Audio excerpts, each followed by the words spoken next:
Hello sa aking mga ka-rocketers dyan. Medyo malat ang boses ko dahil ang tagal-tagal talaga nating hindi nag-food vlog. So ngayon, kumukuha ako dito ng dilata. O yan, hindi ko maabot. Ang taas kasi yan. O mga imported kasi yan, may nagpadala sa akin. So, hindi ko alam kung paano gagawin. So, naisip ko na naghanap pa ako ng recipe for that. So, gagawa tayo ng apple sauce cake. So, first, siyempre, ano muna tayo nitong mga ingredients. So, meron tayo ditong 2 cups na all-purpose flour cinnamon, and then baking soda, and then naglagay tayo ng pinch of salt.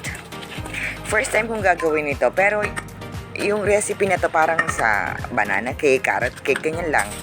So, I cracked 2 eggs here, o English yun ha. And then, naglagay ako na sugar. Medyo mabilis yan kasi naka-time-lapse yan. And then, half cup ng vegetable oil. So, dense cake ho ito ha, katulad ng banana cake. So, mabibigat na cake, hindi katulad ng mga chiffon cake. So, inilagay ko na itong apple sauce na ano na to. So, para siyang puree na apple ha, na nakadilata. So, may kaibigan ako nagbigay nito.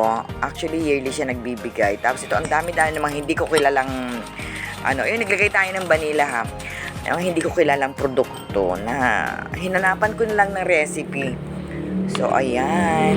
So, matapos nating haluin yung wet ingredients, isasama natin yung dry ingredients na tinakal-takal natin kanina. O, ayan. So, i-mix natin para mag-incorporate, nag-English na naman ako niyan. O, ayan. Yung natitira ay lahat na natin. Ayan. Actually, matagal na tong video na to. Ngayon ko lang naisipang i-edit at i-voice over. Kasi ang dami kong ginagawa. And besides, inaatake ho ako na rayuma. Sakit ng aking tuhod. Tsaka naglilinis-linis ako dito sa bahay ng paunti-unti. O yan, ginamitan ko na ho ng spatula para yung side at saka bottom ay maihalo natin ng maigi. O ayan.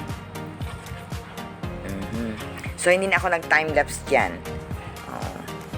Original na speed. Ayan. So, hindi siya kamangmuhan, compare sa banana cake na mabango talaga. So, inilagay ko dito sa band o ring form na molder. At i-bake natin ito ng 45 minutes. Medium heat lang po. Ayan. Sairin natin. Sayang, imported.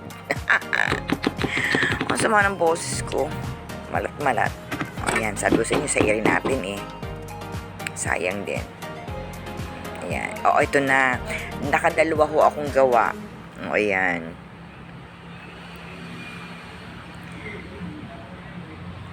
Okay, masarap naman siya, lalo na kapag nilagyan mo ng caramel glaze.